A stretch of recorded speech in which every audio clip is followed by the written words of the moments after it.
to post-Thanksgiving. In our culture, this is known as Black Friday, a day where retailers around our nation are seeking to help you to know that you can get the best deal of the year if you just go shopping in their store today. Now, I admit, I've never been a fan of this unofficial holiday. I've always felt that it's crazy and there's too many people and folks begin to fight over the newest, latest toy or game or deal that they can get on a big screen TV. It just never made sense to me. Now, getting a deal is certainly something we all want, something we all desire, but it's always been my thought that we can find a deal almost anywhere at any time when we're ready to purchase something, do our due diligence and study and look around and find the best deal possible that fits our time, our budget, and the time we want to buy. It doesn't have to be focused simply on Black Friday. But I've noticed that we are sold and told that Black Friday is the day that you can get the best deal. And if you don't act now, then you will never get this again. But just wait. Because just a few days before Christmas, there'll be yet another sale that says the last minute, the last opportunity. I'll never forget when Melissa and I were on our honeymoon, we took a cruise to the Caribbean. And it was just a simple 4-day cruise. And as we were finishing the last couple of days of the cruise, they were selling on the cruise ship what they called video diaries. And they said over the loudspeaker multiple times, "Hurry up, quick, come to the video diary desk and purchase your video diary. Only a limited supply remains. Hurry now." Melissa and I looked at each other and said, "Really? A limited supply?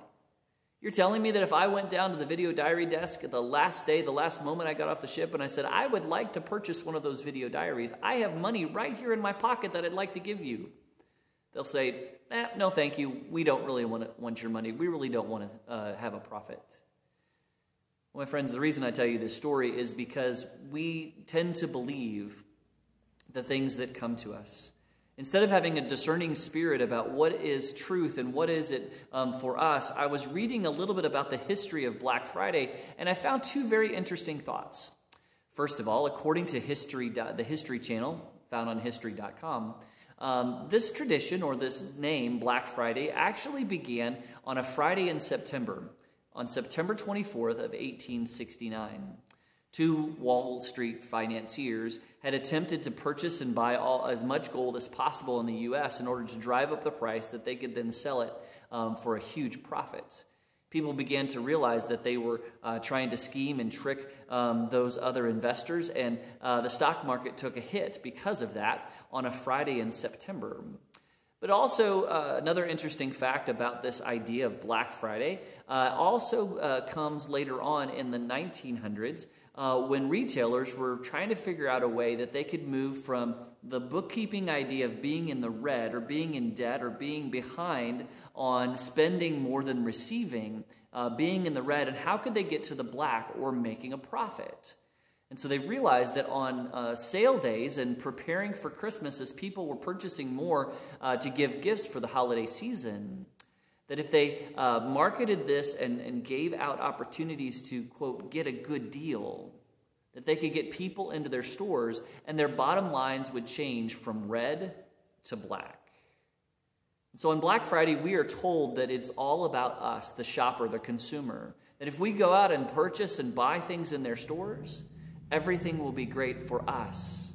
But ideally, it's for the retailers. It's for the shop owners. It's for their bottom line. Now, I tell you that not to say that the capitalism and bottom lines of companies are not important. Certainly, businesses have the right to make as much money as possible, given if it's done in a legal and ethical way. They should be able to make money, and this is a good thing. And we should, as consumers, be able to choose when and where we purchase products.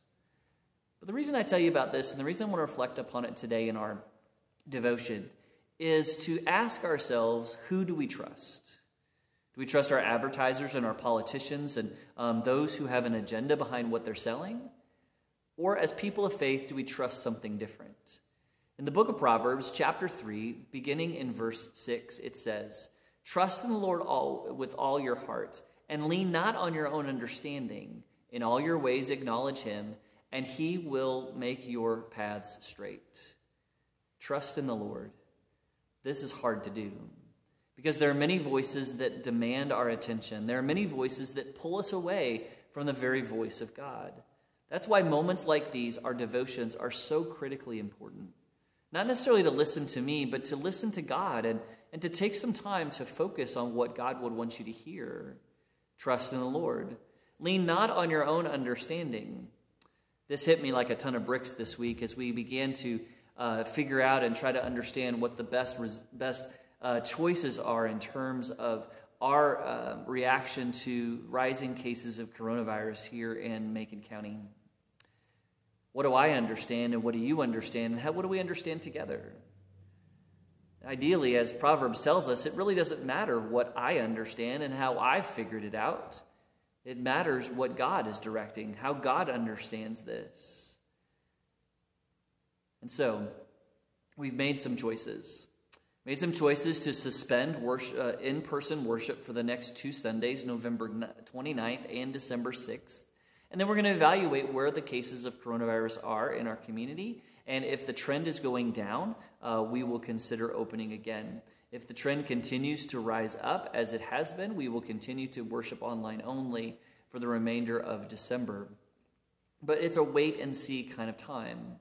It's our opportunity to truly trust in the Lord, to lean not on our understanding, but to acknowledge God. And that doesn't have to happen in a building. It can happen through the gift of technology and video.